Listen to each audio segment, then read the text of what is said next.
हो गया live. Good morning बेटा, good morning all of you. ठीक है लाइव।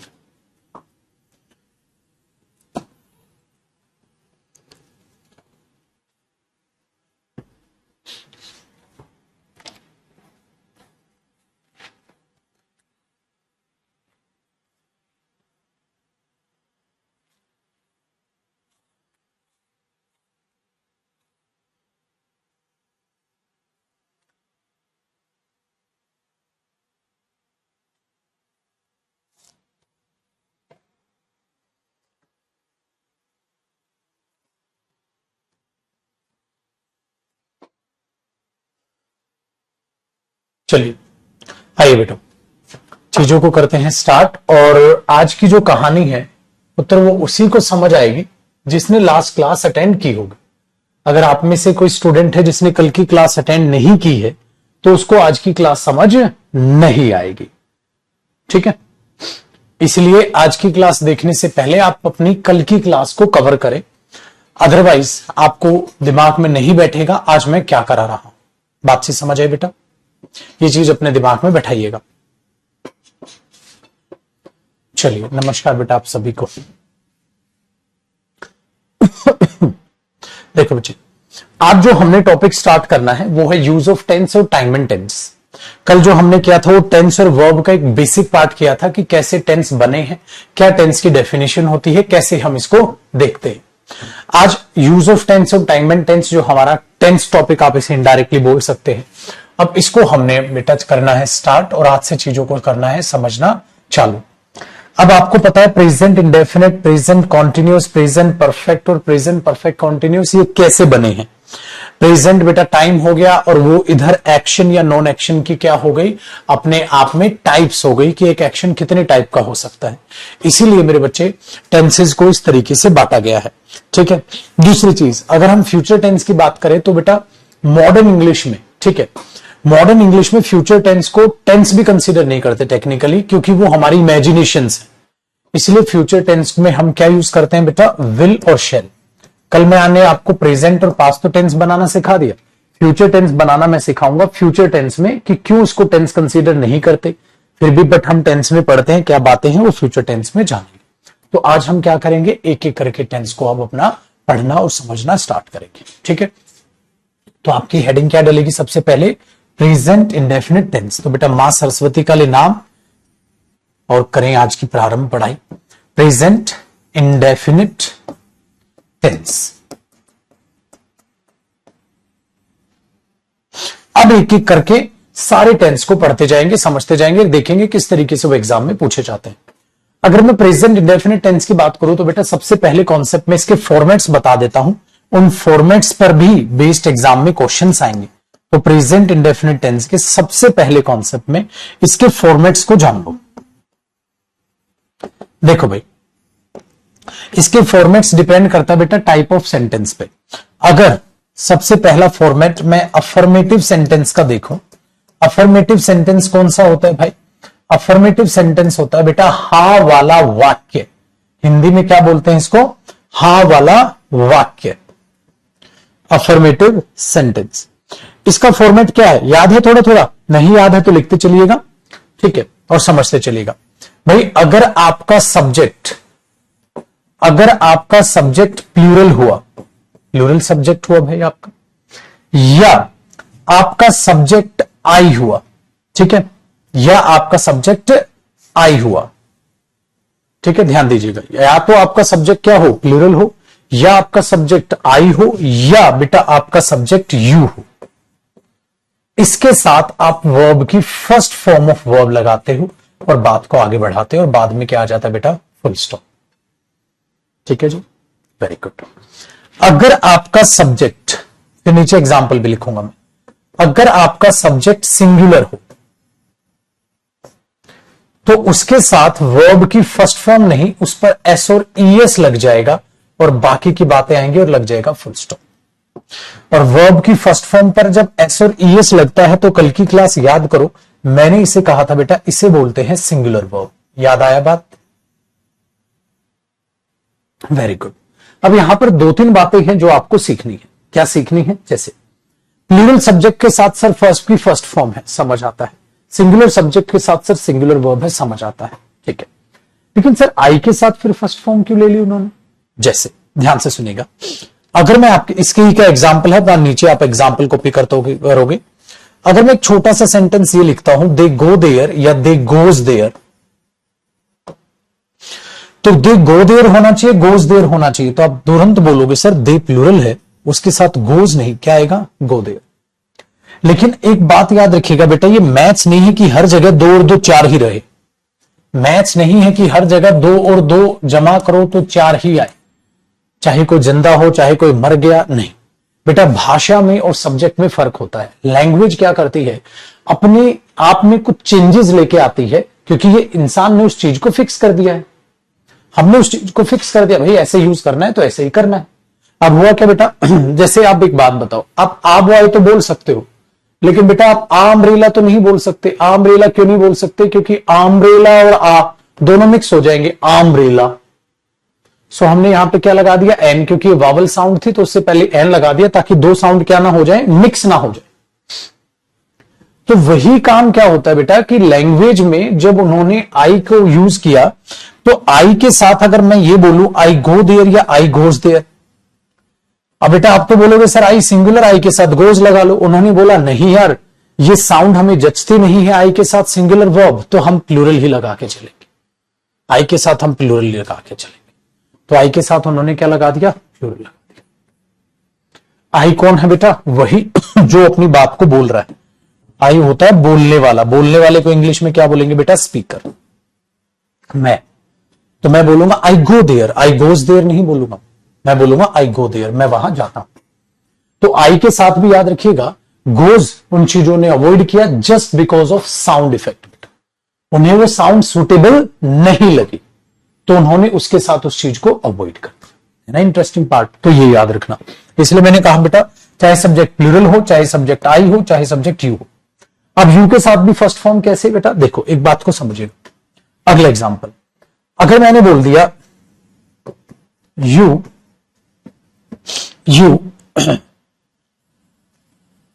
प्ले या प्लेज क्रिकेट सीरियसली, तुम क्रिकेट सीरियसली खेलते हो। अब बेटा यू की खासियत है अंग्रेजी में, क्या खासियत है? आप यू किसी एक इंसान के लिए भी बोलोगे यू, और ज्यादा के लिए भी यू। अगर मेरे सामने कोई एक स्टूडेंट बैठा है बेटा, मैं उसे भी यू बोल रहा हूं, यू शुड वर्क हार्ड, आपको मेहनत करनी चाहिए, ठीक है, वेरी गुड। और अगर मेरे पुत्र मैं आप सभी स्टूडेंट्स को बोल रहा हूं, मैं तब भी यू बोल रहा हूं, यू शुड वर्क हार्ड, आपको मेहनत करनी चाहिए। तो किसी एक के लिए भी मैं यू बोल रहा हूं और किसी ज्यादा के लिए भी मैं यू बोल रहा हूं। तो फिर यू के साथ सिंगुलर वर्ब लगाए कि प्लूरल? क्योंकि यू तो सिंगुलर को भी दिखाता है और प्लूरल को भी दिखाता है, इसलिए हमने क्या किया, उसको उसके साथ प्लूरल वर्ब लगाने स्टार्ट कर दी। तो यू के साथ भी कभी भी सिंगुलर वर्ब हम नहीं यूज करते, ठीक है। अब होता है बेटा बुद्धि बुद्धि का फर्क, बुद्धि बुद्धि का फर्क, दिमाग दिमाग का फर्क है। जैसे एक बच्चा कह रहा है सर आई को प्लूरल क्यों मान लिया? देख रहे हो, जड़ बुद्धि, बेवकूफ, महाबेवकूफ कहना भी इसको गलत नहीं होगा। अब एक गधे, मैं कह रहा हूं आई के साथ प्लूरल वर्ब यूज की, क्योंकि सिंगुलर वर्ब साउंड उन्हें नहीं सुटेबल लगी। गधेड़ू आई को प्लूरल ट्रीट नहीं किया, आई के साथ प्लूरल वर्ब यूज की जस्ट बिकॉज ऑफ साउंड। वैसे यही होता है बस बुद्धि का फर्क। आई को प्लूरल मानते हैं, पागल है क्या, बेवकूफ है, गधा है। मैंने यहां भी बोला यू को प्लूरल मानते हैं, मैंने बोला यू सिंगुलर भी हो सकता है, यू प्लूरल भी हो सकता है, हमें क्या पता है किसकी बात कर रहे हैं। किसी एक को भी बोल दोगे यू, ज्यादा को भी बोल दोगे यू। तो बेटा अपने दिमाग पे जोर डालो, उसको यूज करो, वरना जंग लग जाएगा वहां। तो यू के साथ कौन सी जो है वर्ब अवॉइड कर ली, सिंगुलर वर्ब अवॉइड की गई, तो उसके साथ कौन सी वर्ब लगाई गई, प्लूरल। तो दोनों को दिमाग में बैठाइएगा। चलिए, तो प्लूरल आई और यू। नेक्स्ट देखो, अगर सब्जेक्ट सिंगुलर हुआ तो कोई टेंशन वाली बात ही नहीं है। अगर सब्जेक्ट सिंगुलर हुआ बेटा, तो नेक्स्ट एग्जांपल देखिए। जैसे मैंने अगर यहां पर यह बोल दिया ही गोज या he go there in the morning, वो वहां सुबह जाता है। तो आपने बोला सर ही हुआ सिंगुलर, तो सिंगुलर के साथ आया गोज, तो सर वहां प्लूरल नहीं आएगा। वहां प्लूरल नहीं आएगा। फटाक से कॉपी करो बेटा, फिर आगे की बात करते हैं।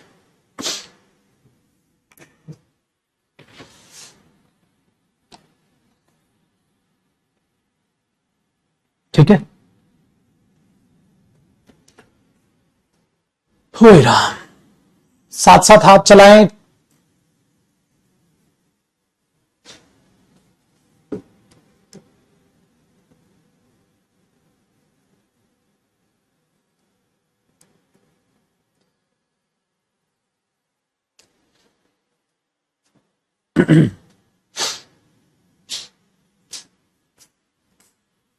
हो गया भाई कॉपी?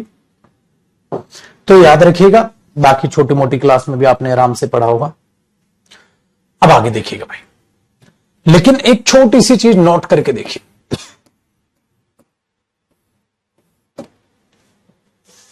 भाई आई हो या कोई भी वर्ड हो, मैंने बोला एनी सब्जेक्ट, कोई भी सब्जेक्ट हो,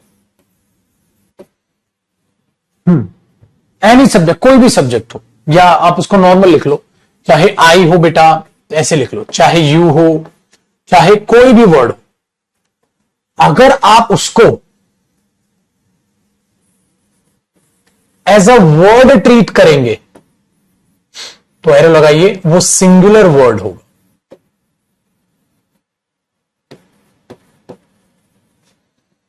एज अ वर्ड मतलब सर एक बात बताओ, आई क्या है? आपने बोला सर आई तो अपने आप में अगर देखोगे ना, हाँ तो एक लेटर है। वही एबीसीडी सुना, A B C D E F G H I. Sir I तो लेटर है, एक नॉर्मल लेटर है बेटा। यू क्या एक शब्द है बेटा। तो इसको अगर शब्द की तरह देखोगे तो कहानी पलट नहीं जाएगी। कैसे? देखो बेटा, अगर मैंने बोला आई एम अ टीचर, मैं एक अध्यापक हूं, तो बेटा कौन है अध्यापक? मैं कौन? जो उस बात को बोल रहा है, उस बात को बोलने वाला स्पीकर है ना, बोलने वाला। तो बेटा आप यहां आई के साथ इज थोड़ा ना लगाओगे, आई इज अ टीचर, नहीं, आप बोलोगे आई एम अ टीचर। तो आई के साथ सेपरेट क्या लगाया जाता है? एम।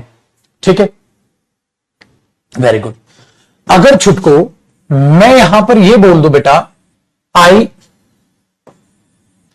इज या आई एम अ प्रोनाउन, मैं एक प्रोनाउन हूं बेटा। बचपन में आपको पता है जो नाउन की जगह आए उसे क्या कहते हैं? प्रोनाउन। तो आई तो प्रोनाउन होता है बेटा, एक आई तो एक प्रोनाउन होता है। अब मैं प्रोनाउन हूं यार, I am a speaker, I am a teacher, मैं ये तो बोल सकता हूं। क्या मैं ये बोलूं आई एम अ प्रोनाउन? अब मैं आई से उस इंसान को दिखाने की कोशिश नहीं कर रहा हूं बेटा, मैं आई से दिखाने की कोशिश कर रहा हूं। अरे रिमोट ऐसे काम नहीं कर रहा, सही क्या नहीं कर रहा आज?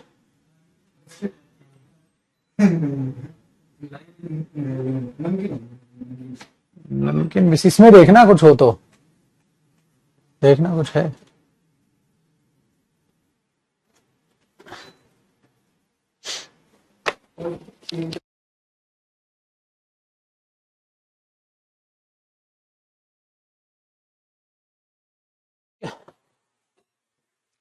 तो बेटा जब कभी भी आई अगर किसी इंसान के बारे में बात करेगा तो एम लगाते हो, लेकिन आई खुद जब एक लेटर की तरह ट्रीट होने लग जाए, एक वर्ड की तरह ट्रीट होने लग जाए, तो आप क्या लगाओगे? I is a pronoun. अब ये तो नहीं बोलूंगा ना आई एम अ प्रोनाउन, मैं प्रोनाउन हूं, आई मतलब ये लेटर। अब आप इसकी बात करें। अच्छा ऐसे ही होगा बेटा, अगर मैंने ये बोला यू इज या you are a nice student, आप एक बहुत ही अच्छे स्टूडेंट हो, तो बेटा मैं आपकी बात कर रहा हूं तो मैं बोलूंगा you are a nice student. लेकिन अगर मैं मेरे पुत्र ये बोल दूं यू इज या are used as a pronoun, you का इस्तेमाल प्रोनाउन की तरह किया जाता है। यू का इस्तेमाल तुम्हारा नहीं, आई एक प्रोनाउन है, मैं नहीं, यू का इस्तेमाल किया जाता है प्रोनाउन की तरह, तेरा नहीं, तो बेटा क्या बोलोगे? You is used as a pronoun. Correct. तो ये बात बनी बेटा आपकी। तो इन चीजों को ध्यान रखिएगा। क्या सीखा बेटा? दोबारा रिवाइज करते हैं फिर आप लिखिएगा। अगर सब्जेक्ट प्लूरल हो बच्चे, आई हो और यू हो, इनके साथ वर्ब की फर्स्ट फॉर्म आती है। अगर सब्जेक्ट सिंगुलर होगा तो उसके साथ वर्ब की फर्स्ट फॉर्म के साथ एस और एस लगा के उसे सिंगुलर बनाया जाता है। आसान हो गया काम। ये फॉर्मेट होता है बेटा अफर्मेटिव सेंटेंस का प्रेजेंट इंडेफिनिट में। फिर मैंने बताया बच्चे ये भी आप इस चीज का भी ध्यान रखेंगे। फटाक से चलो चलो फटाक से कॉपी करो, ये ध्यान रखिएगा।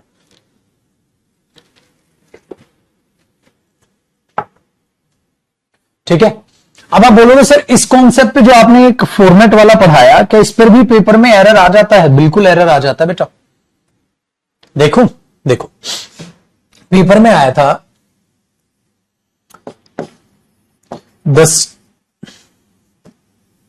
द मैन हु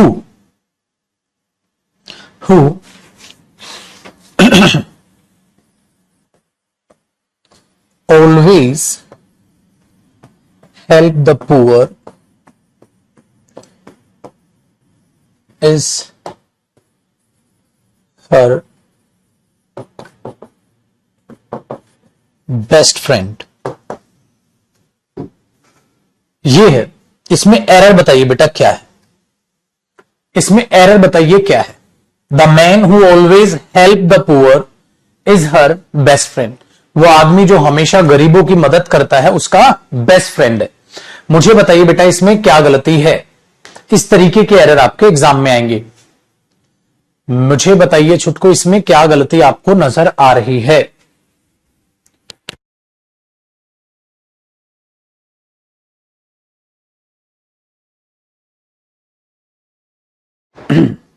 बहुत बढ़िया। देखो बेटा आदमी क्या है? सिंगुलर। बेटा एस एल शॉर्ट में लिखूंगा अब मैं सिंगुलर। अगर सिंगुलर है बेटा वो आदमी, हां, जो हमेशा मदद करता है, जो हमेशा मदद करता है, तो यहां पर क्या होना चाहिए? हेल्प्स। बहुत बढ़िया। चलो तो ये हुआ पहला अफर्मेटिव का फॉर्मेट आपने देख लिया। बेटा उसको ऊपर उठा दूं मैं, कॉपी तो हो ही गया आपका। अब नेगेटिव का फॉर्मेट मैं आपके लिए लिख देता हूं। बच्चे जब नेगेटिव सेंटेंस का फॉर्मेट होता है, उस नेगेटिव सेंटेंस में क्या होता है? अगर आपका सब्जेक्ट प्लूरल हो, पीएल मतलब प्लूरल, या मेरे बच्चे आई हो या यू हो, तो आप उसके बाद लगाते हैं डू नॉट।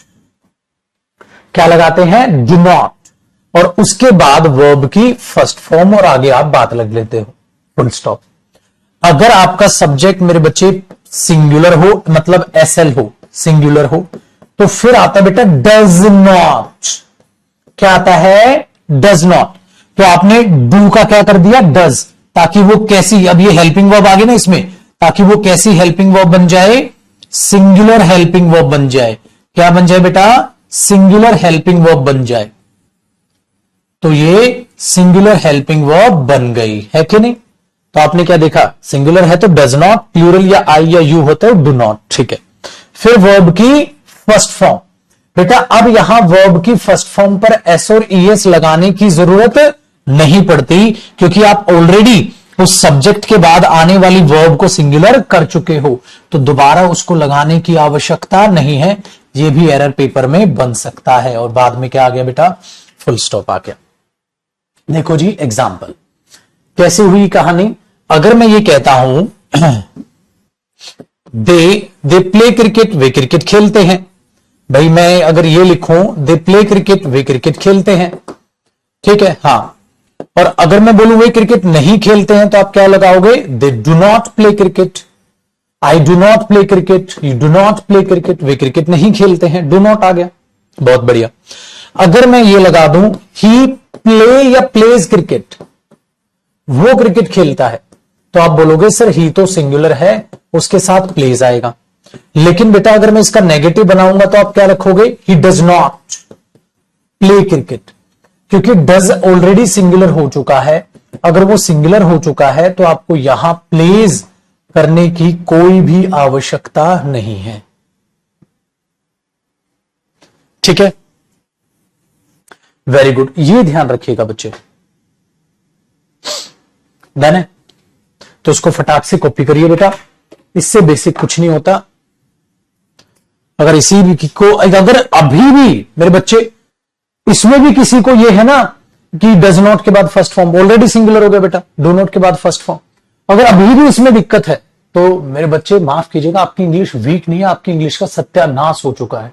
सब उसका इलाज क्या है, तीसरी क्लास की या चौथी क्लास की किताब उठाओ ग्रामर की बेटा, उसे पढ़ो, क्योंकि फिर आपकी जो इंग्लिश है वो वीक नहीं है, बहुत वीक भी नहीं है, जीरो है। जीरो क्या, नेगेटिव है। अगर आपको इन चीजों में भी दिक्कत आ रही है या आपको ये भी नहीं पता डज नॉट के बाद, ये तो बेटा फिर वही काम हो गया, मैं अपने दादाजी या अपनी दादी जी को पढ़ा रहा हूं जिनकी इंग्लिश जीरो नहीं नेगेटिव है। उसका इलाज क्या है, फिर वो उसका इलाज एक ही है मेरे पुत्र, कि घबराना नहीं, तीसरी और चौथी की किताब उठाओ इंग्लिश की और उसको पढ़ो। वहां से आपको और ज्यादा ये बेसिक चीजें मिलेंगी, क्योंकि बेटा इससे नीचे कुछ नहीं होता इंग्लिश में, टेंस में इससे ज्यादा बेसिक कुछ नहीं होता। इसलिए एप्लीकेशन से पहले मैंने आपको बातें बता दी।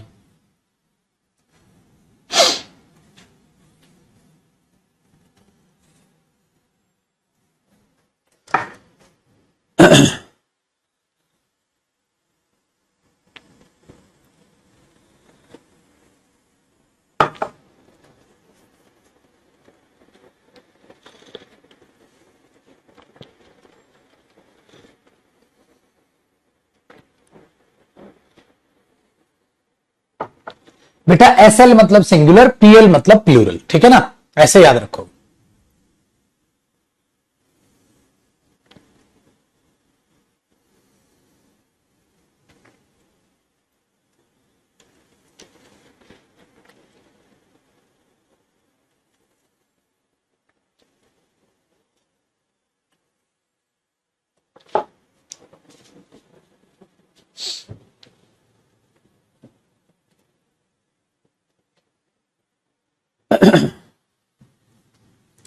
अब एक सेंटेंस होता है मेरे दोस्त, इंटेरोगेटिव।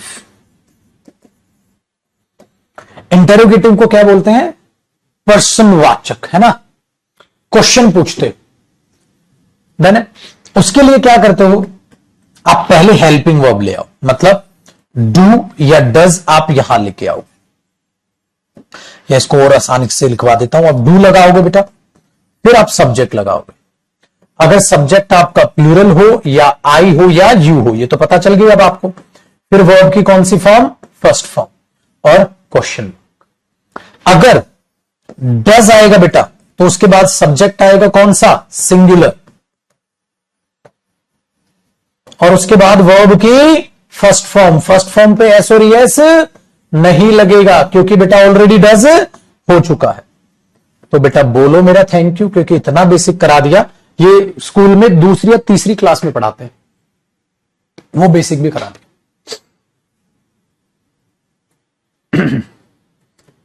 कोई टीचर इतना बेसिक लेवल पे नहीं बताता, बट फिर भी मैंने बता दिया, क्योंकि जिन बच्चों की इंग्लिश स्ट्रांग है, ठीक है, वो इसको थोड़ा सा देख लेंगे बेटा, 2-3 मिनट तक शांत हो जाएंगे। क्योंकि कई बच्चे हमारे पास ऐसे भी हैं जिनकी बिल्कुल जीरो है। फिर हम एप्लीकेशंस की बात करेंगे। सो बेटा अगर मैं ये बोलूंगा डू दे हेल्प यू, क्या वे तुम्हारी मदद करते हैं, डू दे हेल्प यू। अच्छा, क्या वो लड़की तुम्हारी मदद करती है, तो मैं बोलूंगा डज शी हेल्प यू, क्या वो लड़की तुम्हारी मदद करती है। अब डज शी हेल्प्स नहीं बोलूंगा बेटा, यहां हेल्प्स क्यों नहीं बोलूंगा, क्योंकि already does singular helping verb कर दी, और जब ऑलरेडी सिंगुलर हो गई तो उसके साथ दोबारा सिंगुलर करने की जरूरत नहीं होती, ठीक है। तो ये हो गया बेटा बेसिक खत्म प्रेजेंट का। अब बात करूंगा बेटा मैं एप्लीकेशंस की, जो हमारे एग्जाम में आएंगी, जो एग्जाम में क्वेश्चंस आएंगे। तो ये उनके लिए हो गया बेटा जिनके टेंस बिल्कुल लुल है, एकदम जीरो थे, तो उनके लिए ये हो गया, ठीक है। दूसरा बेटा, अगर कोई बच्चे की इंग्लिश स्ट्रांग है तो वो भी अपना इंतजार करे। एक शिक्षक, एक टीचर को सारे स्टूडेंट्स को पढ़ाना होता है, ठीक है। फीस मैंने आपसे भी ली है, फीस उस बच्चे से भी ली है जिसका वीक है बेसिक। तो आप भी ज्यादा टशन में और ज्यादा घमंड में आने की कोशिश ना करें, ठीक है, कि सर एक काम करो एडवांस लेवल करा दो। भाई बेसिक टू एडवांस लेवल ये बैच है, तो पहले आसानी से पढ़ेंगे, फिर आप एप्लीकेशंस की बात करेंगे, ठीक है बच्चे। तो ये था इसका प्रेजेंट इंडेफिनिट का बेसिक, जो बेटा मेरी तरफ से हो गया आसानी से खत्म। कई बार क्वेश्चन वर्ड क्वेश्चन भी होते हैं ना बेटा, why do they help you, क्यों करते हैं वो तुम्हारी मदद, तो इनसे पहले क्वेश्चन वर्ड भी आ जाता है ना कई बार। कहां जाते हो तुम सुबह, तो मैं क्या बोलूंगा, where do you go in the morning, where do you go in the morning. ठीक है, where do you go in the morning, कहां जाते हो तुम सुबह सुबह। तो कई बार इनसे पहले आप क्वेश्चन वर्ड भी देख लेते हो, है ना, इंटेरोगेटिव क्वेश्चन। बहुत बढ़िया बच्चे। तो अगर पेपर में आ जाए वेयर डज यू, गलत हो जाएगा। अच्छा, तुम्हें ऐसा लगता होगा ना कि सिर्फ बेसिक से आता है पेपर में, लगता है ना बेटा कभी कभी ऐसा, बेसिक से आता है। अब मैं तुम्हें ये कहूं बेटा, पेपर जो होता है उसमें बेसिक लेवल भी आता है, उसमें इंटरमीडिएट लेवल भी आता है, उसमें एडवांस लेवल भी आता है। अगर समय लगे बेटा, गूगल पे प्रीवियस ईयर सीजीएल का जो पेपर हुआ था ना प्री का, पिछले साल का, वो निकालिएगा, आपको हंसी आएगी सर। पता है क्यों हंसी आएगी बेटा, ये जो क्वेश्चन लिखा है ये मैंने प्रीवियस ईयर एग्जाम का लिखा है।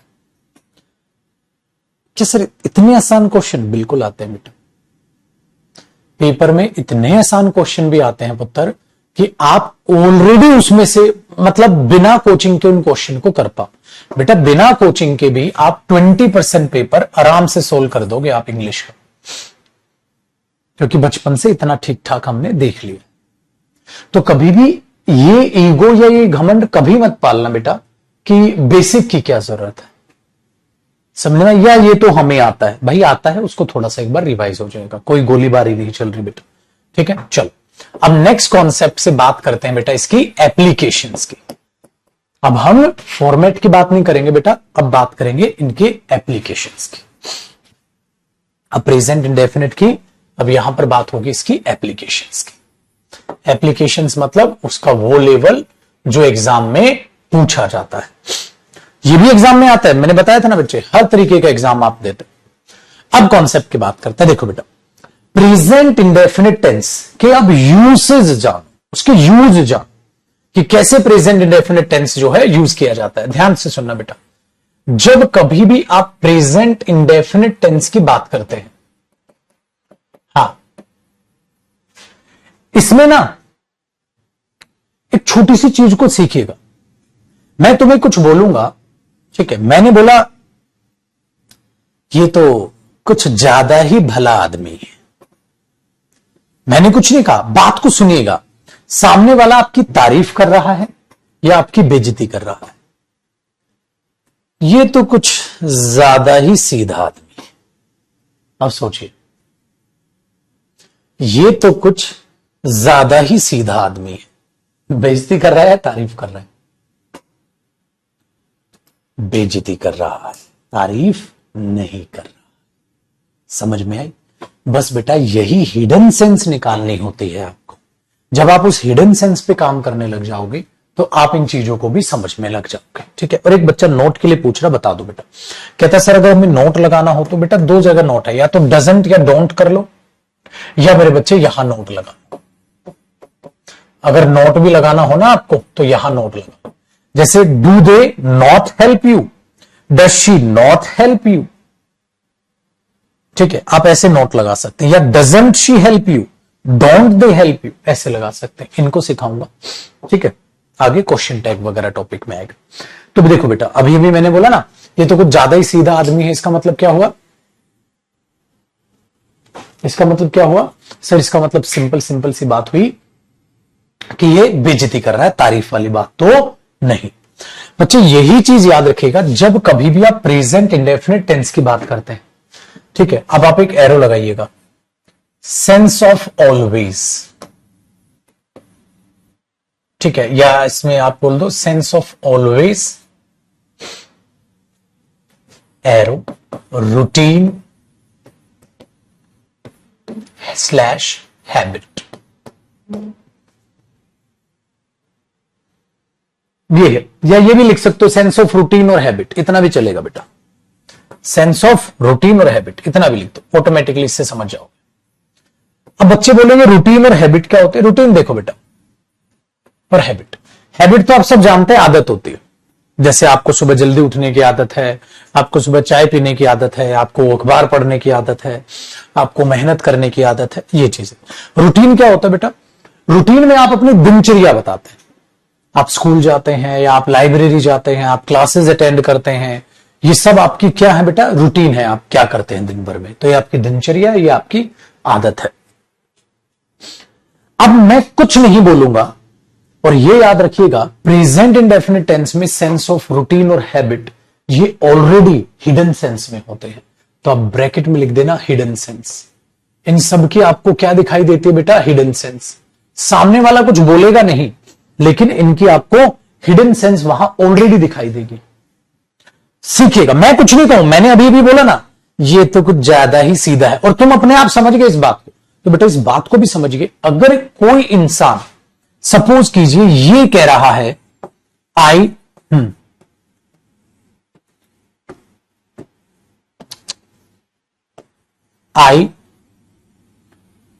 Play hockey, I play hockey, हाँ, इन द मॉर्निंग, मैं सुबह हॉकी खेलता हूं, मैं सुबह हॉकी खेलता हूं। अब सोचिए, मैं सुबह हॉकी खेलता हूं, तो बेटा ये कौन सी सुबह हॉकी खेलता है? सर हर एक सुबह ही खेलता है। बोल तो रहा है मैं सुबह हॉकी खेलता, मतलब शाम को नहीं खेलता, दोपहर को नहीं खेलता, सुबह खेलता है। मैं सुबह हॉकी खेलता हूं। किसी इंसान ने आपको बोला मैं सुबह हॉकी खेलता हूं, इसका मतलब तुम उसे कह रहे हो अरे आना यार धूप है, अरे मस्त धूप, आ जा हॉकी खेलता हूं। बोला ना भाई मैं सुबह हॉकी खेलता हूं। एक उठ के वो कह रहा भाई मैं तो सुबह हॉकी खेलता हूं। आपका रूटीन बना दिया ना बेटा, करेक्ट। आपका रूटीन बना दिया ना, करेक्ट। कहीं लिखा नहीं है, सेंस है इसके अंदर। कहीं लिखा नहीं है, इसके अंदर बेटा सेंस है। अब एक और बात में, आपके घर एक रिश्तेदार आया और उसने बोला I take tea in the morning, मैं सुबह चाय पीता हूं। तो बेटा आप उसे सुबह चाय दे दोगे ना? क्यों? अरे आदत है यार उसकी, मैं सुबह चाय पीता हूं। अगर कोई इंसान आपको ये बोलेगा I take tea in the morning, तो आप उसे सुबह चाय दोगे यार? ऑब्वियसली बात है, बेचारा कहने की कोशिश कर रहा है आपको भाई मैं सुबह चाय पीता हूं, तो आप चाय दे दोगे उसके, वेरी गुड। लेकिन एक बात बताओ मेरे बच्चे, अगर वही बंदा ये बोले I use to take tea, I use to take tea in the morning,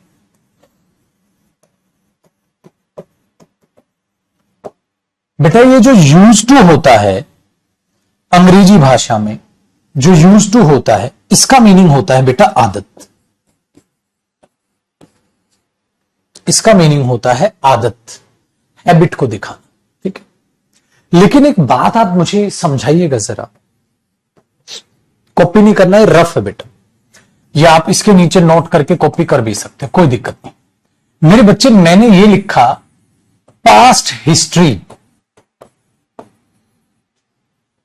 एक बात बताओ मेरे बच्चे, जो हिस्ट्री होती है वो किसकी होती है? पास्ट की ही होती है। अरे पागल, बोल क्यों रहा है? कल को तू बोलेगा गीला पानी, गीला पानी पानी गीला ही होता है, गीला पानी ना बोल मेरे बच्चे, सूखा पानी कहां से लाएगा? गलत होगा। अच्छा पुत्र एक और बात बताइए, एक बच्चे ने कहा सर, जयदीप सर, मैंने बोला जी बेटा, सर रिपीट अगेन। मैंने बोला एक बात बता छोटू मियां, रिपीट का मतलब क्या होता है बेटा? दोबारा। सो आप बोलोगे repeat, please repeat sir, please repeat this concept sir. कई बार आप क्या लिखते हो? Sir please repeat again. मैंने बोला अच्छा बेटा, तेरे को नहीं लग रहा कि रिपीट के साथ अगर आप अगेन बोलोगे तो वो गलत नहीं हो जाएगा बेटा, क्योंकि रिपीट में ऑलरेडी अगेन की सेंस है। तो बच्चे इसी चीज को टेक्निकली एक नाम दिया गया है अंग्रेजी में। क्या नाम दिया गया है? इसका नाम होता है बेटा superfluous. Superfluous expression. Superfluous expression का मतलब क्या हुआ सर? बेटा सुपरफ्लुअस एक्सप्रेशन, सुपरफ्लू का मतलब होता है एक्सेस हो जाना। सुपरफ्लुअस का मतलब क्या होता है? एक्सेस हो जाना, ठीक है, अधिक हो जाना, कुछ ज्यादा ही अधिक हो जाना। तो जिस चीज की ऑलरेडी उसमें सेंस है उसी को आप दोबारा लिख दोगे तो उसको बोलते हैं सुपरफुल। सुपरफुल का मतलब क्या हुआ बेटा? सुपरफ्लो। सुपरफ्लोस मतलब जितने की जरूरत थी उससे ज्यादा हो जाए। ठीक है, वही चीज आपके साथ यहां बेटा, अगर मैं इस सेंटेंस में से यूज टू हटाता हूं तो मुझे क्या नजर आता है? Take. I take tea in the morning, जिसका मतलब है मैं सुबह चाय पीता हूं। ऑलरेडी उसकी आदत शो करता है, हिडन सेंस है। तो यहां हैबिट की क्या है? Hidden sense. यहां हैबिट की क्या है बेटा? Hidden sense. अच्छा, अगर मेरे पुत्र वहां पर उसकी हिडन सेंस है तो आप इसको लिख क्यों रहे हो? तो ये हो गया गलत। तो ये क्या बन गया? सुपरफ्लूस। इसलिए याद रखिएगा बेटा, कभी भी आप प्रेजेंट इंडेफिनिट में यूज टू का आप जो है यूज करने की जरूरत नहीं है, ये याद रखिएगा। तो इसी के नीचे आप क्या लिखेंगे? Present indefinite tense. या एक काम करो, इतना लिखने की जरूरत ही नहीं। देखो बेटा, present indefinite tense, sense of routine and habit, hidden sense, लिख दिया ना? हाँ, तो इसी के ऊपर लिख लीजिएगा यूज टू। गलत। क्या हो जाएगा? सुपरफ्लूस। क्योंकि बेटा उसमें ऑलरेडी हिडन सेंस होती है, तो अगर आप यूज टू यूज करेंगे तो वो सुपरफ्लूस हो जाएगा। मस्त है, कॉपी करके छोड़ो। तो ये था हमारा प्रेजेंट इंडेफिनिट का पहला कॉन्सेप्ट। तो अब ऐसा कोई भी एरर अगर आपको एग्जाम में दिखेगा, ठीक है, तो आपको तुरंत पता चल जाएगा। They use to wake up early in the morning. तो क्या एरर आया? सर यूज टू लगाने की जरूरत नहीं थी, they wake up early in the morning.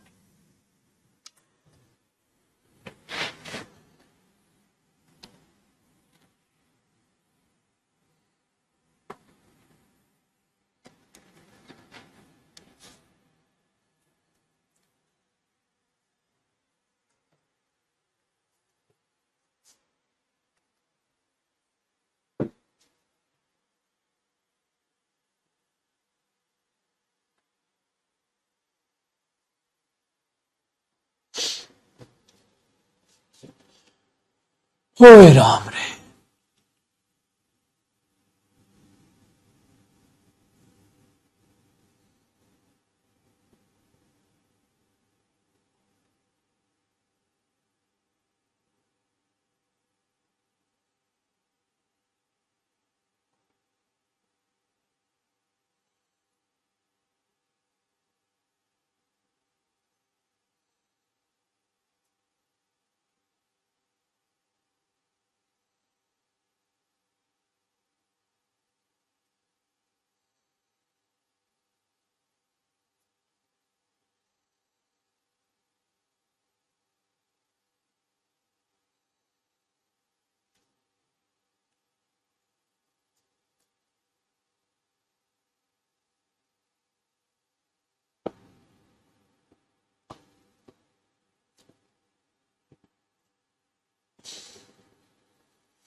ठीक है भाई, आगे देखिए बेटा। नेक्स्ट कॉन्सेप्ट, एक चीज को बड़े अच्छे से समझिएगा बेटा।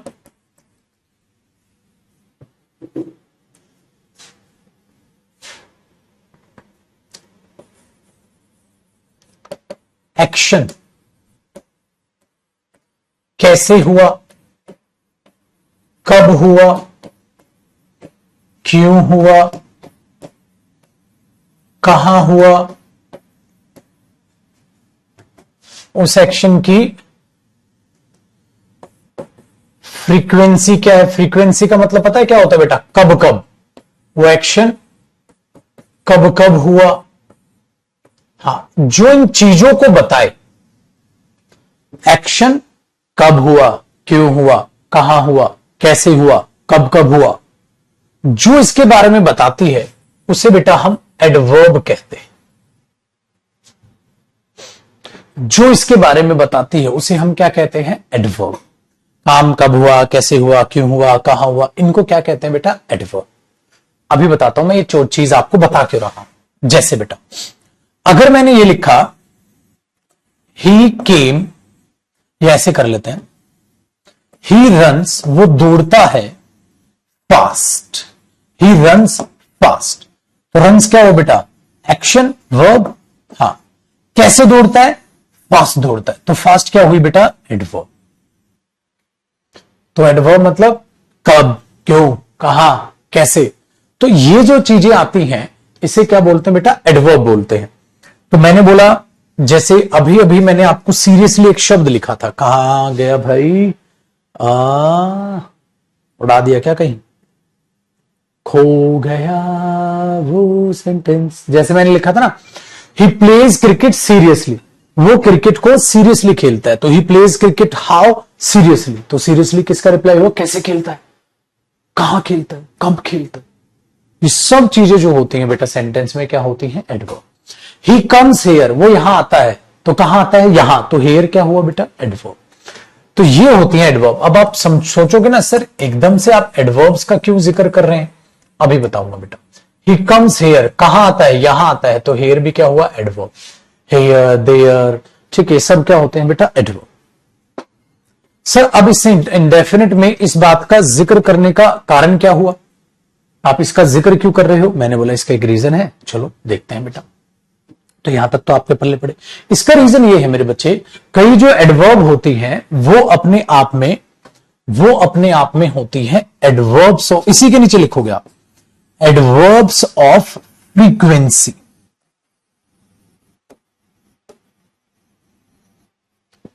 सर एडवर्ब्स ऑफ फ्रीक्वेंसी का मतलब क्या हुआ, एक्शन कब कब होता है, एक्शन कब कब होता है। तो कई ऐसी एडवर्ब्स हैं बेटा जो ये बताती है एक्शन कब कब होता है, ठीक है। अगर ऐसी एडवर्ब ये बताएंगे बेटा एक्शन कब कब होता है, तो आपको नहीं लग रहा वो, तो sense of present indefinite tense हो गई। अभी देखना ये जो चमत्कार मैं दिखाऊंगा ना आपको बड़ा अच्छा लगेगा, बोलोगे अरे सर ये तो हम बचपन में रटते थे, आज इसका रीजन पता चला। ये तो हम बचपन में रटते थे, आज इसका रीजन पता चला। उनको बोलते हैं बेटा adverbs of frequency. Adverbs of frequency का मतलब क्या हुआ, एक्शन कब कब होता है, कब कब होता है। अगर आपको कोई काम ये बताना है हमेशा होता है जी, कभी नहीं होता जी, ऐसा होता है जी, ऐसा होता है जी, तो इसका मतलब ये तो बेटा sense of present indefinite tense हो गई। अब ऐसी एडवर्ब कौन कौन सी है बेटा, ध्यान से सुनो।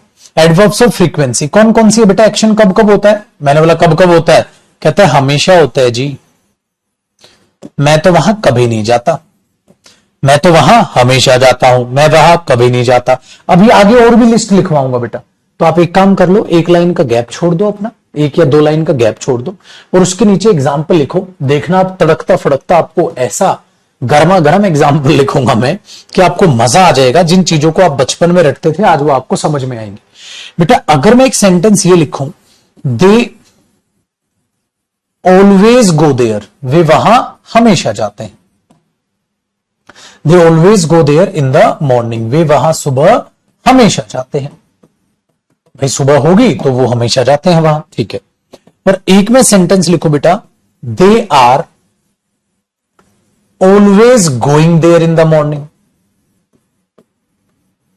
और मैं आपसे पूछूं बेटा दोनों में से कौन सा सेंटेंस सही है। देखना दोनों में एक बैठा है ऑलवेज, एडवर्ब फॉर फ्रीक्वेंसी। बेटा ये पूरा का पूरा ना अपने सिकंजे में ले लेता है टेंस को। कैसे, देखो ऑलवेज का मतलब क्या होता है, वो हमेशा वहां जाता है। हमेशा इसका मतलब वो पास्ट में भी जाता था, वो प्रेजेंट में भी जाता है और वो आगे भी जाएगा। वो पास्ट में भी जाता था, वो प्रेजेंट में भी जाता है और उसका मतलब मेरे बच्चे वो आगे भी जाएगा। ऑलवेज का मतलब तो यही होता है, ठीक है। और they are going there in the morning का मतलब क्या है बेटा, जैसे हमने यहां से ये हटाया, सपोज करो इस बात का मतलब क्या है बेटा, आपको नहीं हटाना, आपको लिखे रखना है। They are going there in the morning, वे वहां सुबह जा रहे हैं, वे वहां सुबह जा रहे हैं मतलब जा रहे हैं भाई, क्योंकि बेटा कॉन्टिन्यूस का मतलब है उस वक्त वो काम हो रहा है, लेकिन सर ऑलवेज का मतलब है उस वक्त तो नहीं, वो तो हमेशा ही होता है, तो यार मैच ही नहीं कर पा रहा। ऑलवेज कॉन्टिन्यूस टेंस में अपने आप को सुटेबल ही नहीं बना पा रहा, क्योंकि पुत्र अगर मैं ये बोलूं they always go there in the morning, वे वहां हमेशा जाते हैं, बात तो हजम होती है, हमेशा जाते हैं, बस आप बता रहे हो। लेकिन जयदीप सर आपने कहा था कॉन्टिन्यूस का मतलब है जो अभी हो रहा है, वो मैं अभी बोल रहा हूं, मैं अभी पढ़ा रहा हूं, मैं अभी आपको डांट रहा हूं, मैं अभी आपको कुछ सिखा रहा हूं, ये कॉन्टिन्यूस का। लेकिन ऑलवेज का मतलब क्या है? हमेशा। तो बेटा खुद से सोचिए, क्या ये बंदा इनके साथ रह पाएगा? इनकी तो सोच ही मैच नहीं कर रही। मैं कह रहा हूं वो हमेशा क्रिकेट खेलता रहता है, और तुम कह रहे हो वो हमेशा क्रिकेट खेल रहा है, हमेशा क्रिकेट खेल रहा है। अरे वो क्रिकेट खेल रहा है मतलब अभी खेल रहा है, और हमेशा का मतलब आप उसका बिहेवियर, आप उसका रूटीन, आप उसकी हैबिट बताने की कोशिश कर रहे हो, ये तो सत्यानाश होगी। समझ पा रहे हो? तो बेटा इसलिए ये सेंटेंस क्या हुआ पेपर में? गलत। और ये सेंटेंस पेपर में क्या हुआ? सही। ये नहीं कि ऑलवेज को ही हटा दोगे, वर्ब को चेंज करके इंडेफिनिट में ले आओ। अब इसी को तो रटते थे छोटे, तुम इसी को तो रूल बना के रखते थे, अब रूल रखने की जरूरत ही नहीं, मैंने बता दिया वो रूल कैसे बना है। रटते नहीं थे। ये कुछ ऐसे शब्द हैं जिनका प्रेजेंट इंडेफिनिट में प्रयोग करें, जैसे ऑलवेज, जैसे नेवर, जैसे seldom, often, rarely, hardly, बेयरली, scarcely. अब रटते थे इनको, अब नहीं रटना बेटा, अब सिर्फ सीखना। अब क्यों रटोगे? तो ये चीज आप अपने दिमाग में रखो। अच्छा देखो दूसरा, अगर मैंने बोलू बेटा दे नेवर प्ले हॉकी, वे कभी भी हॉकी नहीं खेलते, ठीक है भाई, तो नहीं खेलते तो नहीं खेलते। और मैं बोलू बेटा they are never playing hockey, they are never playing hockey, वे कभी भी हॉकी नहीं खेल रहे, कभी भी नहीं खेल रहे अरे भाई कभी भी नहीं खेल रहे, दे आर प्लेइंग हॉकी का मतलब अभी खेल रहे हैं। तुम कह रहे हो कभी भी नहीं, अरे कभी भी नहीं तो क्या मतलब हुआ? कॉन्टिन्यूस का मतलब है बेटा उस वक्त जो काम हो रहा है या नहीं हो रहा है। लेकिन तुम तो कह रहे ऐसा हमेशा ही नहीं होता, अरे हमेशा की बात करता ही नहीं कॉन्टिन्यूस, कॉन्टिन्यूस तो अभी की बात करता है, ऑनगोइंग प्रोसेस की बात करता है, बताया था कल बेटा। तो बेटा नेवर इसके साथ नहीं जचेगा, नहीं जचेगा। इसीलिए मेरे बच्चे इन चीजों का आप दिमाग में मीनिंग बैठाइए और चीजों को सीखिए। देखें तो आपने देखा हाँ सर फर्क तो पड़ रहा है। अब बाकी भी एग्जाम्पल लिखवा रहा हूं, आप कॉपी कर लीजिएगा, रुकिएगा बेटा अभी, ठीक है, मैं कॉपी करने का समय दूंगा, अभी एक बार सीख लो। जैसे मैंने ये बोला बेटा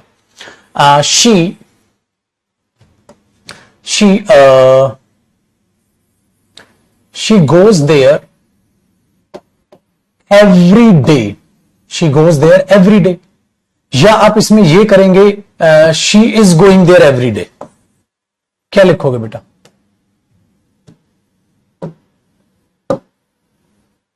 she is going there every day या she goes there every day? आपने बोला सर इज गोइंग नहीं, गोज। क्यों? हर दिन, daily, every day, every week.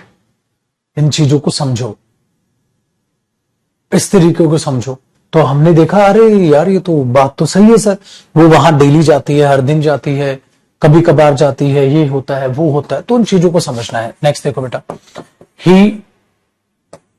ही ऑफन स्मोक्स, वो कभी कभी धूम्रपान करता है।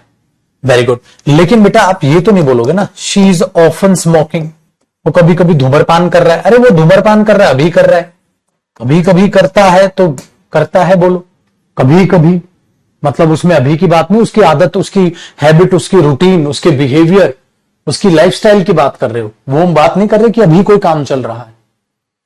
एवरीडे भी एडवर्ब है बेटा, ठीक है। चलो इनको कॉपी कीजिएगा, उन शब्दों को मैं लिखवा देता हूं, आपके लिए कहानी बेहद आसान होगी बेटा।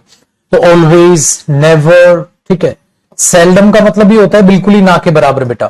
हार्डली का भी मतलब होता है ना के बराबर। रेयरली का भी मतलब है ना के बराबर। बेयरली का भी मतलब है ना के बराबर।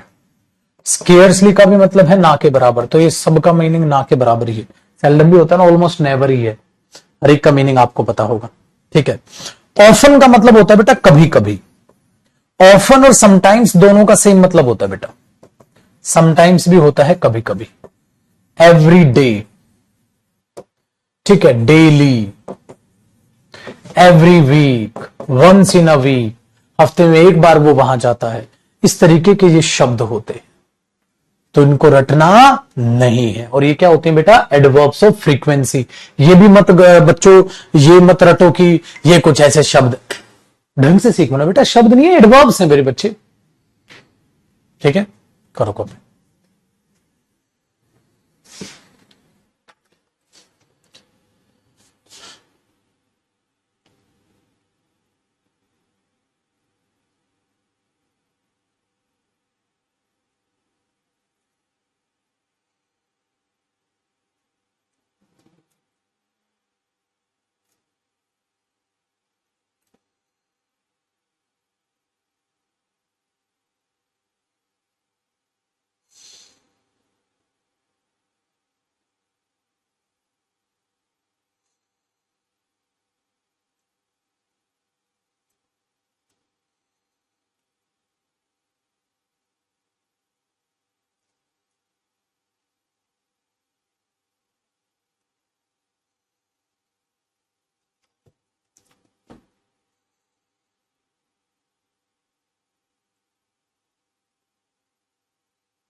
फन का मतलब कभी कभी होता है, बिल्कुल बेटा, बोल दिया मैंने।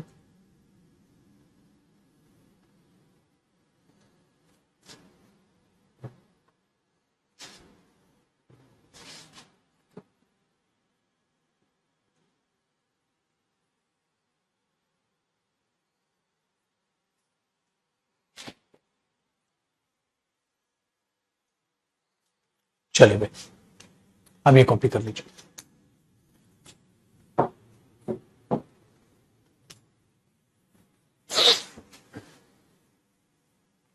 कभी कभी वहां जाता था वाली बात नहीं कर रहे ना बेटा, वो तो पास्ट में करेंगे, वो पास्ट में करेंगे बेटे।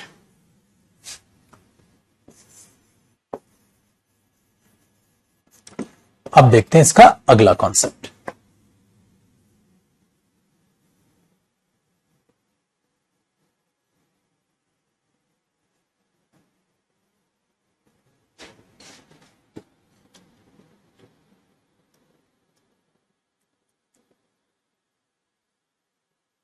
हो गया भाई कॉपी?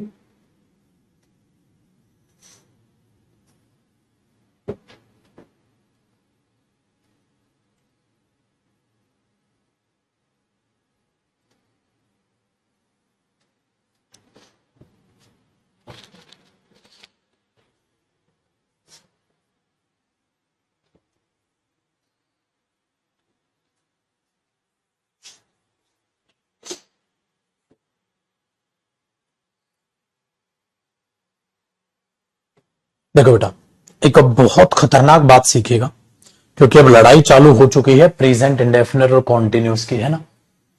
क्या है? देखो बच्चे, वर्ब, अगर कोई भी वर्ब एक्शन वर्ब है, अगर कोई भी वर्ब बेटा एक्शन वर्ब है, तो एक्शन का मतलब क्या होता है? कोई भी काम, कोई भी जब आप काम करो, आसान है यार।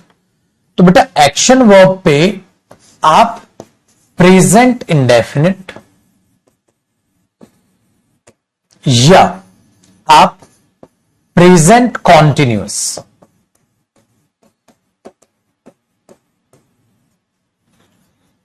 कोई भी टेंस लगाओ, कोई दिक्कत नहीं, according to meaning.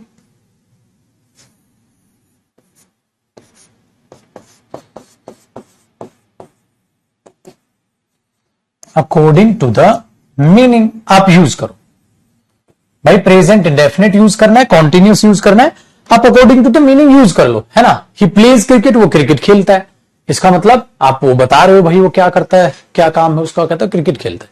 He is playing cricket, वो क्रिकेट खेल रहा है, मतलब अभी खेल रहा होगा। वेरी गुड, दोनों सही है बेटा, अपनी अपनी जगह दोनों सही है। तो एक्शन वर्ब के साथ तो दोनों सही है। जैसे मैंने बोला बच्चे, ही प्लेज क्रिकेट, वो क्रिकेट खेलता है। जैसे Virat Kohli pledge cricket, Virat Kohli cricket खेलता है। और मैं बोलूं Virat Kohli is playing cricket, मतलब अभी की बात कर रहा हूं, अभी खेल रहा है। दोनों सही। तो ही इज प्लेइंग क्रिकेट का मतलब वो क्रिकेट खेल रहा है, मतलब अभी खेल रहा है। मैं यार वो कहां है, कहता वो तो नहीं है, वो क्रिकेट खेल रहा है। ठीक है, जैसे बोलते हैं ना, वो तो सो रहा है, वो तो खेल रहा है, वो तो पढ़ रहा है। वो पढ़ता है और वो पढ़ रहा है, दोनों में फर्क है ना बेटा। मैं पढ़ाता हूं और मैं पढ़ा रहा हूं, दोनों में फर्क है। तो अभी क्या बोलूंगा, मैं पढ़ा रहा हूं।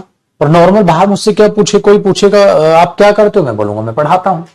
दोनों में फर्क है, दोनों बातों में। लेकिन दोनों बातों का मीनिंग डिफरेंट है, मीनिंग डिफरेंट है। सेंटेंस तो दोनों सही है बेटा, इसका अपना मीनिंग है, इसका अपना मीनिंग है, इंडेफिनिट का अपना मतलब है, कॉन्टिन्यूस का अपना मतलब है, लेकिन सही दोनों। तो अकॉर्डिंग टू द मीनिंग आप इंडेफिनिट या कॉन्टिन्यूस दोनों यूज कर सकते हैं बेटा, अगर वो एक्शन है तो। लेकिन जैसा कि मैंने आपको बताया था, अगर वो चीज ये इसी का हिस्सा है बेटा, अगर वो वर्ब हां अपने आप में नॉन एक्शन हो,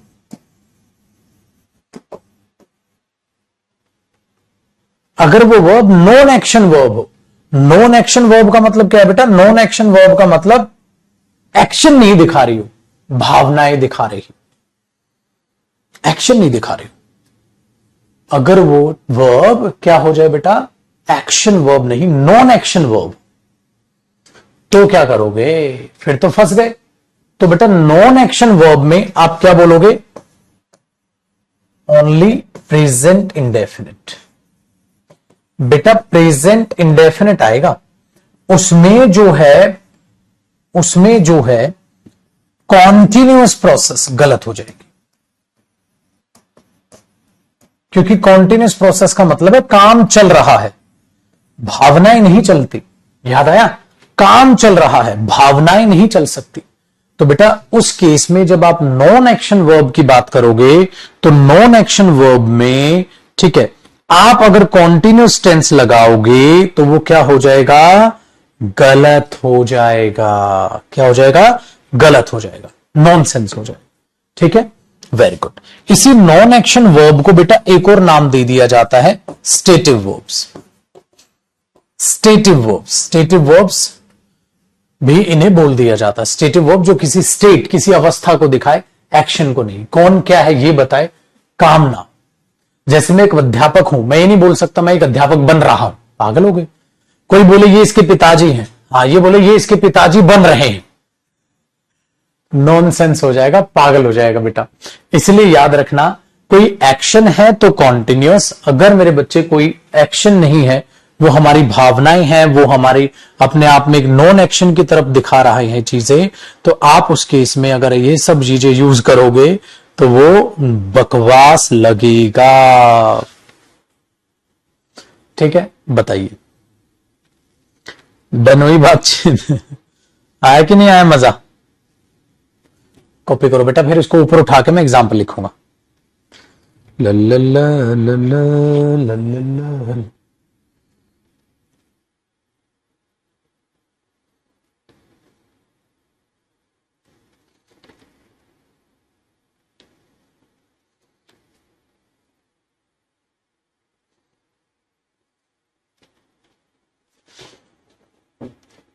ठीक है, चलो अब इन वर्ब्स को मैं लिखवा देता हूं बेटा, और आपको ये रटनी नहीं है, याद नहीं करनी, खोपड़ी, दिमाग दौड़ाना है, रटना मत। आ जाओ, या अगले पेज पे लिखवा दूं क्या? अगले पेज पे लिखवा देता हूं बेटा, मुझे ये भी इसकी भी जरूरत पड़ेगी आपकी, ठीक है। तो स्टेटिव वर्ब उनको बोलते हैं। अभी कौन कौन सी वर्ब है अगले पेज पे लिखवा देता हूं। हालांकि पेपर में आपको ये रटने की जरूरत नहीं है, या वैसे भी रटने की जरूरत नहीं है, मैं ऐसे तरीके से समझा दूंगा, भाड़ में गया, आप नॉर्मली एरर बना लोगे। ठीक है बच्चे, आपने यहां तक कॉपी कर लिया। तो बेटा एक्शन तो कुछ भी लगाओ, लेकिन नॉन एक्शन यानी कि कोई स्टेटिव वर्ब है। स्टेटिव वर्ब का मतलब क्या होता है? जो किसी स्टेट, अवस्था को दिखाए। अवस्था मतलब जो एक्शन ना हो, भावनाएं हो, हमारी सेंसेस हो।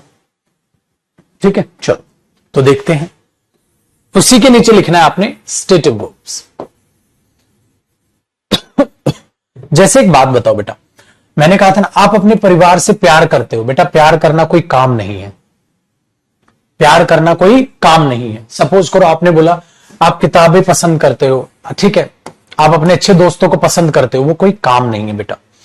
आपने बोला मैं सर अपने परिवार को सारी खुशियां देना चाहता हूं। बेटा वो खुशियां देना चाहना कोई काम नहीं है मेरे बच्चे। किसी से नफरत करना वो आपकी भावना है बेटा, काम नहीं है। किसी चीज की जरूरत होना वो बेटा काम नहीं है। I need a pen, I need some help, ये नहीं बोलूंगा आई एम नीडिंग। इनके सबके एग्जाम्पल भी लिखूंगा, अभी तो मैं सिर्फ आपको समझा रहा हूं। Very good. तो ये क्या है बेटा? जरूरत, तो वो भी आपका कोई काम नहीं है। दूसरा बेटा, आप क्या चीज पसंद करते हैं उसकी एक और इंग्लिश होती है, आप क्या चीज प्रेफर करते हैं। आई एम प्रेफरिंग नहीं बेटा, आई प्रेफर। तो सिंपल ये आ जाएगा, ये भी हुआ। मैं आपसे सहमत हूं। बेटा सहमत होना कोई काम नहीं है, आपका सुझाव है, आपका विचार है। ऐसा ही बेटा mind, I mind, do you mind it, क्या आपको कोई एतराज तो नहीं? एतराज होना, नापसंद होना, वो कोई काम नहीं है। वेरी गुड बेटा। हैव, कोई भी चीज, हैव का मतलब होता है पोजेशन। पोजेशन मतलब क्या होता है बेटा? अधिकार। पोजेशन का मतलब होता है अधिकार। हैव, ऑन, और एक और होता है खुद पोजेस भी। ये बेटा इसका मतलब है आपके पास क्या, इनको डब्बे पे डालना, तीनों का सेम मतलब होता है बेटा। पोजेशन मतलब अधिकार। कोई भी चीज आपके पास है, आपकी वो चीज है। अगर वो आपकी चीज है बेटा तो वो कोई काम नहीं है। आपके पास कोई चीज है, आपके पास कुछ चीज है, तो वो कोई काम नहीं है। इनमें से कुछ वर्ब आपको कंफ्यूज भी करेंगे, उनको मैं सेपरेट समझाऊंगा। डन है, वेरी गुड। तो बच्चे अब मैं इनको देख रहा हूं तो इनके एग्जाम्पल भी ध्यान से देखिएगा। अभी तो सिर्फ आपको लिखवा रहा हूं, सिर्फ आप उसको लिख लो बस, सिंपल। ऐसे ही क्या होता है बेटा, जैसे मैंने बोल दिया यार मुझे तो डाउट है। डाउट होना ये कोई काम नहीं है। यार आई विश, काश ऐसा हो जाए। आई एम विशिंग नहीं बेटा, चाहना कुछ काम नहीं होता। लाइक या डिसलाइक करना कोई काम नहीं होता, ये आपकी भावनाएं हैं। ठीक है, ये हमने बोल दिया। दूसरा बेटा, किसी को जानना, मैं अपने, ठीक है, मैं तुम्हारे दोस्त को जानता हूं, किसी को जानना कोई काम नहीं है। मैं रियलाइज करता हूं इस बात को, महसूस करता हूं, तो ये बेटा कोई काम नहीं है। सपोज ऐसा हो जाए, तो सपोज करना कोई काम नहीं है। आपने बोला ठीक है भाई मैं समझता हूं। बेटा समझना जैसे एग्री करना, अंडरस्टैंड करना, ये कोई काम नहीं है। मुझे विश्वास है भगवान में, ये मेरी भावनाएं हैं, आई एम बिलीविंग, बेटा नॉनसेंस हो जाएगा। मुझे ये चीज याद है, ये नहीं, मुझे I am remembering, I remember. अगर आप बोल रहे हो तो आई एम रिमेंबरिंग थोड़ी ना बोल दोगे बेटा, एक्शन नहीं है याद करना। अपीयर, तुम अच्छे दिखते हो, ठीक है, आपका अच्छा दिखना कोई काम नहीं है। यही चीज इसमें दिमाग में रखिएगा। तो ये कोई काम नहीं है, तो ये चीज है।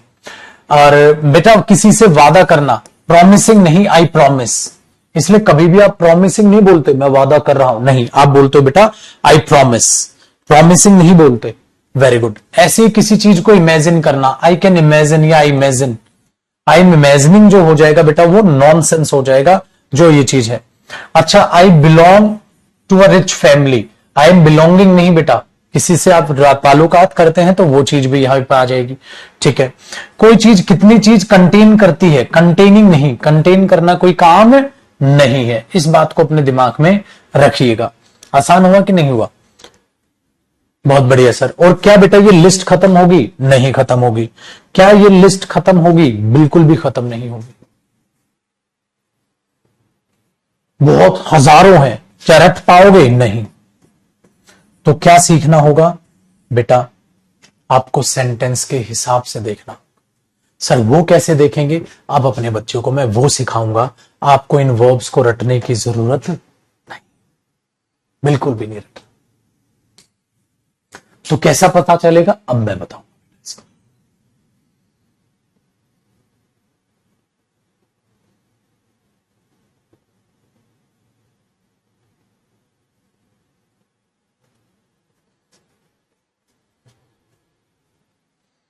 तो do not learn the verbs, understand the sentence.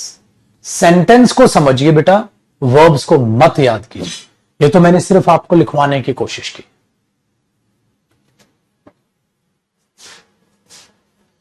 ये देखो, इसको समझना है। कोई चीज अगर एक्शन की तरफ इशारा कर रही है, सही है। अगर कोई चीज ऐसी कह रही है, यार ये तो काम तो नहीं लग रहा सर, हटा दो फिर उसको। ठीक है?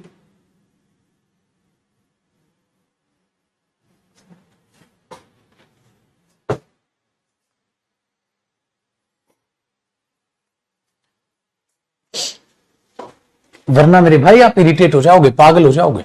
ऐसे रटने चले गए ना तो दिमाग खराब हो जाएगा आपका।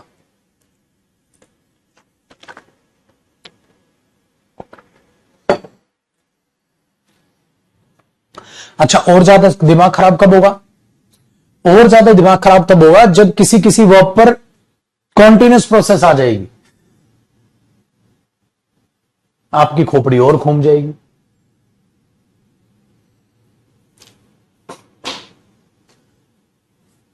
तो वर्ब याद नहीं करनी, सेंटेंस को समझना।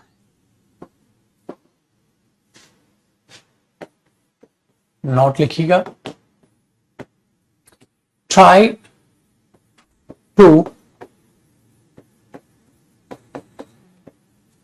Understand the sentence. ठीक है, try to understand the sentence. Sentence को समझिए। अगर कोई एक्शन है बेटा तो दोनों सही है अपने अपने हिसाब से। अगर कोई नॉन एक्शन है ये गलत है। तो कैसे? अब आओ, आपको इतने एग्जाम्पल में लिखवाता चलूंगा और समझिए। जैसे बेटा मैंने पहला एग्जाम्पल लिखवाया, सोचो, मैं कुछ नहीं कह रहा भाई, क्या बोलना सही है बेटा? आई लव माई फैमिली, ये बोलना सही है या मेरे बच्चे I am loving my family बोलना सही? भाई मैं तो कुछ कह ही नहीं रहा, मैं कह रहा हूं भाई मेरे सारी बातें भाड़ में गई। अरे भाई बुद्धि भी तो है अपने पास बेटा, खुद से सोचो यार, खुद से सोचो। अगर मैं बोलूं आई लव माई फैमिली, मैं अपने परिवार से प्यार करता हूं, बिल्कुल ठीक है। एक बात बताओ यार, I am loving my family, मैं अपने परिवार से प्यार कर रहा हूं, मतलब वो काम जो भी चल रहा है, कहता वो काम जो भी चल रहा है बेटा नॉनसेंस। तो आपने बोला सर बकवास हुआ, सही। नेक्स्ट देखिए। अच्छा, अगर मैं ये कहता हूं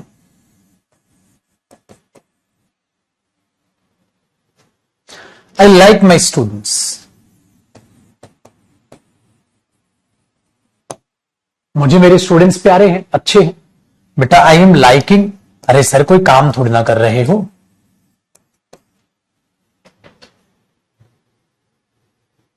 बस ये करना है। ख्याली पुलाव नहीं सर, ऐसा हो ख्याली पुलाव। भाषा में कोई भी बात जो गलत सेंस देगी बेटा वो गलत हो। Very good. नेक्स्ट देखो। अगर बेटा मैं ये बोलूं आई वॉन्ट, ठीक है, सम मनी, मुझे थोड़े पैसे की, मैं थोड़े पैसे चाहता हूं यार, आई वॉन्ट सम मनी, मुझे थोड़े पैसे चाहिए यार। बेटा कोई ये बोलेगा आई एम वॉन्टिंग, कोई काम कर रहा है क्या वो? आई एम वॉन्टिंग, मैं कुछ पैसे चाह रहा हूं मैं बोला चाले चाले, थोड़ा और चाले। ठीक है। अब कुछ बच्चे बोलेंगे sir I am loving it McD में सही होता है, बाद की बातें बेटा थोड़ी देर में उस पर भी आऊंगा, मैं थोड़ी देर में उस पर भी आऊंगा। अभी सिर्फ और सिर्फ मैं आपसे एक रिक्वेस्ट कर रहा हूं, जो लिख रहा हूं उसमें गलती तुम खुद छाटो ना। क्यों बेवकूफों की तरह वर्ब रटते, क्यों पागलों की तरह वर्ब रटते? इस बात को समझो ना। उस बात पे भी आऊंगा बेटा, ये मैकडी में आई एम लविंग इट लिखता है, सही क्यों है क्या होता है कारण, उस पर भी बात करेंगे, लेकिन अभी इनकी बात कर लेते हैं। तो बच्चे कई बार हम अपने से भरोसा उठा लेते हैं, आपको सब पता है, आप खामखा टेंशन पाल रहे हो। अरे तुम खुद बताते चल लोगे बेटा। एक बात बताओ बेटा, एक ने बोला I have a new car, मेरे पास तो नई गाड़ी है भाई। हाँ, और वो बंदा बोल रहा है I am having a new car, मेरे पास नई गाड़ी आ रही है मेरे पास नई गाड़ी आ रही है, ऐसे कौन बोलता है भाई? या तो आपके पास नई गाड़ी है या आपके पास नई गाड़ी नहीं है। कहता मेरे पास नई गाड़ी आ रही है। यार या तो वो तेरी गाड़ी है या नहीं है, तो क्या नॉनसेंस है मेरे पास नई गाड़ी आ रही है? या तो ये बोल मैं नई गाड़ी खरीद रहा हूं, या ये बोल मैं मेरे पास नई गाड़ी आ जाएगी। ठीक है, ये क्या है आ रही है भाई? कोई काम है क्या यार? कोई काम हो रहा है भाई? खुद से सोचो ना। तुम हिंदी का जुगाड़ तो लगा लेते हो, और सर मेरे को तो ठीक लग रहा है, मेरे पास गाड़ी आ रही है। मैंने बोला बेटा थोड़ा सा दिमाग लगा, इस बात को कोई अर्थ है, इस बात को कोई सेंस है बच्चे? इस बात का कोई सेंस? आप बोलोगे हाँ यार सर, ये तो हम सोचे ही ना कभी, इस बात का तो कोई अर्थ ही नहीं, तो क्यों रटना है? मतलब पता है बेटा कईयों की क्या आदत होती है, चीजें आसान है, बस साला खामा उसको मुश्किल बनाना है। अरे दो कौड़ी की औकात है, कोई बात ही नहीं है। पाजी आपको हंसी आएगी, आप 2 सेकंड सोचो तो सही, मुझे क्यों बताना पड़ रही है? खुद समझ नहीं आती? आप खुद समझ के देखो ना, इन पे कॉन्टिन्यूस प्रोसेस लगा के देखो, क्या बकवास है ये? एक बंदा ये बोल रहा है बेटा देखो, मैंने बोला ही इज अ टीचर, वो एक अध्यापक है। हाँ ठीक है, कहते नहीं नहीं वो एक अध्यापक बन रहा है? क्या बकवास है भैया? अरे वो अध्यापक है, बन रहा है, को सेंस है इस बात का? तो बेटा आपको रटने की कुछ भी जरूरत नहीं है। अच्छा दूसरा सुनो, मैंने बोला भाई दे दे नो हिम, वो इसे जानते हैं। ठीक है भाई, क्या मैं ये बोलूं वे इसे जान रहे हैं भाई? 2 किलो जान लिया फिर बाद में जान लेंगे अरे कोई काम है क्या यार किसी को जानना? जान लिया, थोड़ा थोड़ा जान लिया, थोड़ा थोड़ा जान रहा हूं, भागेपन है। अब तुम क्या लगता है हिंदी जुगाड़ सही लगता है? मैं उसे जान रहा हूं, सही है सर। अरे पागल है क्या? खुद सोच के देखना अपनी, जो तू बोल रहा है मैं इसे जान रहा हूं, अरे या तो तू उसे जानता है या नहीं जानता है। जान रहा हूं कोई काम कर रहा है बेटा। ये बोल दे I am trying to know him, मैं इसे जानने की कोशिश कर रहा हूं, ट्राइंग तो बोल सकता है, I am knowing him nonsense हुआ। तो बच्चे किसी भी आप चीज पे अब वादा करो, आप बोलोगे सर आई प्रॉमिस, ये नहीं बोलोगे आई एम प्रॉमिसिंग। काम धंधा नहीं है, वो भावनाएं हैं बेटा। अच्छा मैंने बोला कोई भी एक दो और उठा लें, जैसे हमने ये बोल दिया बेटा he wishes to go there, वो वहां जाना चाहता है। विश और वांट में क्या फर्क? He is wishing to go there, he is wishing to go there, ये करोगे बेटा?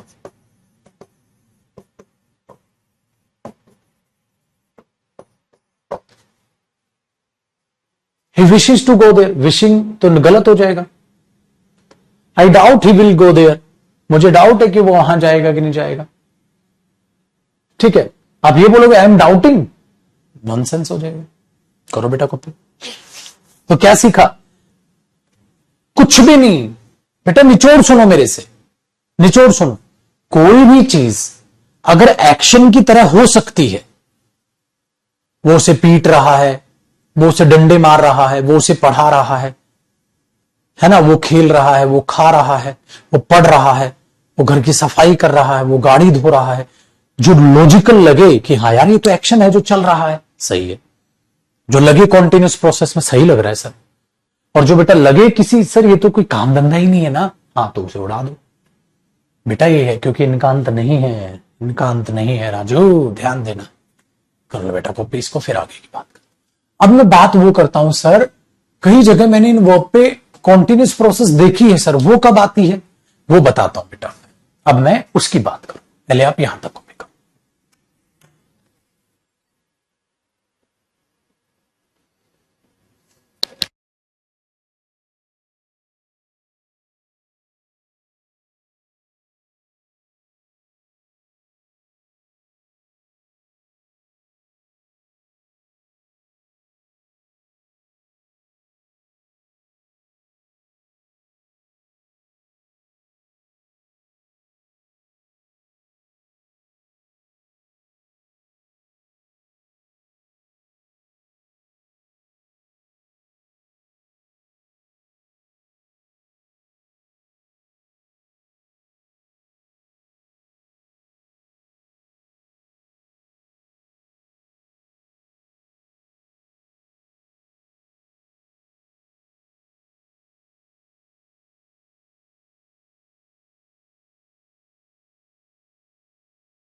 लो, अब आ रही है आवाज?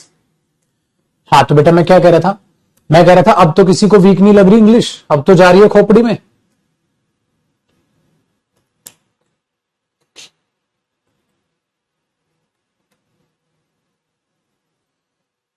वेरी गुड बेटा, आई रिमेंबर इट। ये तो नहीं बोलोगे ना आई एम रिमेंबरिंग, बस इसी बात का ध्यान रखना। तो जब सेंटेंस पढ़ के पता चल रहा है तो क्यों भसड़ पालनी है, ये चीज याद रखिए।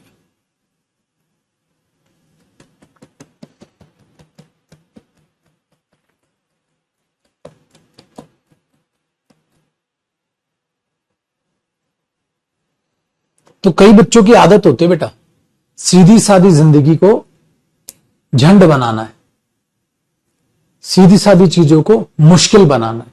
आसान है इंग्लिश, लेकिन साला उसको मुश्किल बनाएंगे। उनको खुद पे शक होता है, इतनी आसान तरीके से मेरे को कैसे समझ आ गया, चलो साला मैं खुद को परेशान करता हूं, सर अगर ऐसा हो जाए तो सर। अरे भाई, फिर वही बात, अरे जो लिखा है उसमें गलती बता दे मेरे बच्चे, क्यों डर रहा है तू? सेंटेंस तो आएगा ना पेपर में, अपने आप बता दे। अब देखो बेटा, डन है?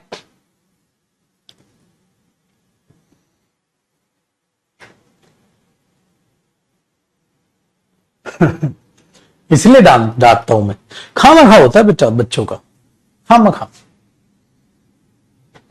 मस्त जिंदगी चल रही है, उसकी ऐसी तैसी करने में लगे पड़े।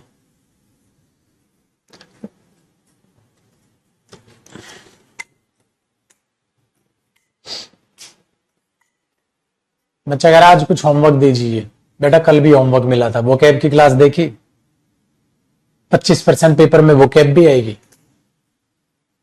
वो नहीं देखेंगे, यहां टाइम पास करना है इन्होंने। वो कैब की क्लास देखने बेटा, वो होमवर्क है।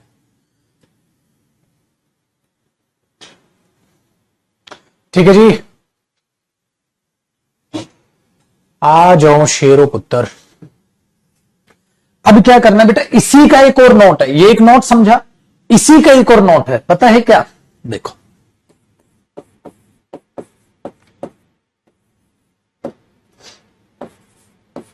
हिंदी में लिखवा रहा हूं इसलिए, कुछ वर्ब्स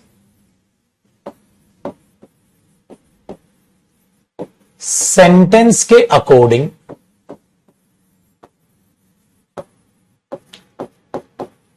अपनी सेंस या मीनिंग चेंज कर देती हैं।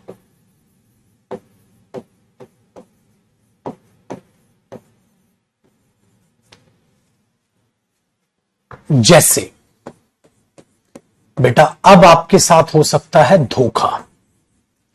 कुछ वर्ब सेंटेंस के अकॉर्डिंग अपनी सेंस या मीनिंग चेंज कर देते हैं, इसलिए तुम पढ़ते हो सर ये आई एम लविंग इट क्या है, मैगडी वाला क्यों आता है उस पे। तो कुछ वर्ब्स ऐसे होते हैं बेटा जो अपनी सेंटेंस के हिसाब से मीनिंग चेंज कर देते हैं। तो क्या इनको भी याद रखना है? नहीं रखना मेरे बच्चे, इनको याद नहीं रखना। क्या करना है? अरे इनको तो मैं समझाऊंगा कैसे।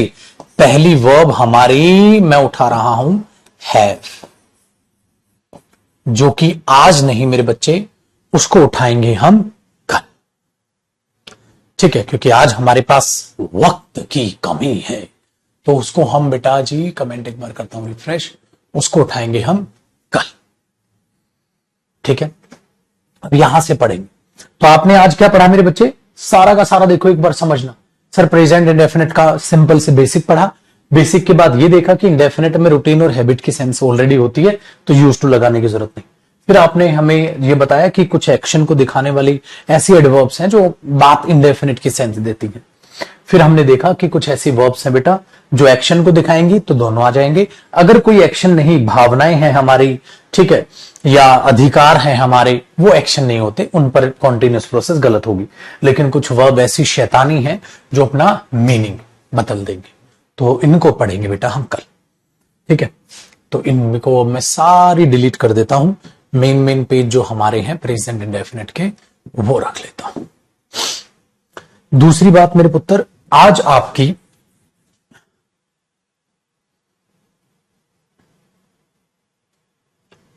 टेंस था ना हमारा, टेंस में सेव कर लेता हूं इसको।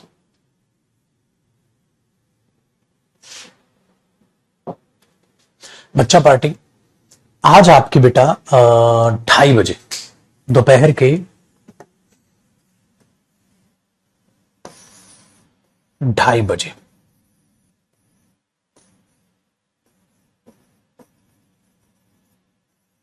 वोकैब की क्लास होगी।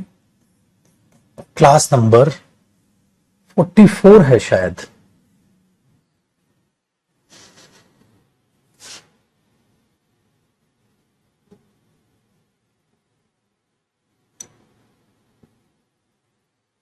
फोर्टी फोर नंबर होगी। तो बेटा सबके लिए होमवर्क, डेली का एक होमवर्क है, वो हमेशा अपने याद रखिएगा। डेली का होमवर्क क्या है? डेली का होमवर्क आपका ये है मेरे बच्चे कि आपको, जैसे आज हमने पढ़ लिया, अब आप इस टेंस को रिवाइज करोगे तो 5-7 मिनट में रिवाइज हो जाएगा, आपके पास तो समय बच गया। तो आपके ऑलरेडी करीब करीब मेरे हिसाब से 42, 43, 44 क्लासेस या 42 हो चुके हैं, जितनी भी हुई हैं, वो आपकी प्रीवियस वोकैब की क्लासेस आपको प्लेलिस्ट कवर करनी है डेली बैठ के। ठीक है, डेली बैठ के आपको पुरानी जो अपनी क्लासेस हैं वो आपको कवर कर लेनी है। तो ये अपने दिमाग में रखिएगा। कौन सा कनेक्टेड है भाई इससे?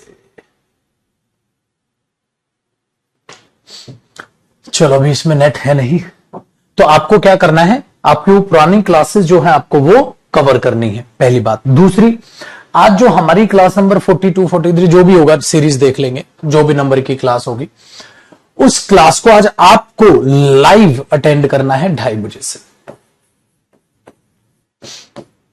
लाइव अटेंड करना है 2:30 बजे से। तो सर मैंने पहले की वोकैब क्लासेस नहीं देखी, तो क्या ये ठीक है, समझ आ जाएगा? अरे भाई कोई टेंशन नहीं है, सब समझ आएगा, क्योंकि वोकैब है बेटा, उसे कहीं से भी याद करो। उसको याद कहां से करा रहा हूं मैं? वोकैब की बुक से याद करा रहा हूं बेटा मैं अपनी, उसे वोकैब की बुक से मैं याद कराता हूं। वो बुक भी मैं आपको दिखा दूंगा, वहां से चैप्टर वाइज उसको याद करा रहा हूं। तो स्टार्टिंग की क्लासेस देख लेना और आज की क्लास से लाइव जुड़ जाना, जो कि 2:30 बजे होगी यूट्यूब पर। ये लाइव होगी कहां? On YouTube. यूट्यूब पर लाइव होगी, ठीक है। 2:30 बजे से। कनेक्टिविटी आज है नहीं नेट की, वरना मैं आपको चैनल जो खोल के दिखाया था कल। तो इंग्लिश बाय जयदीप सिंह जो यूट्यूब चैनल है, उस पर एक क्लास होगी 2:30 बजे से। इवेंट वगैरह मैं बनवा दूंगा, ठीक है। चलो बेटा बाय बाय, टेक केयर, खुश रहिए, आबाद रहिए, मिलेंगे फिर अब 2:30 बजे यूट्यूब पर, और कल 9:30 तो है ही है, ठीक है। चलो बेटा, जय।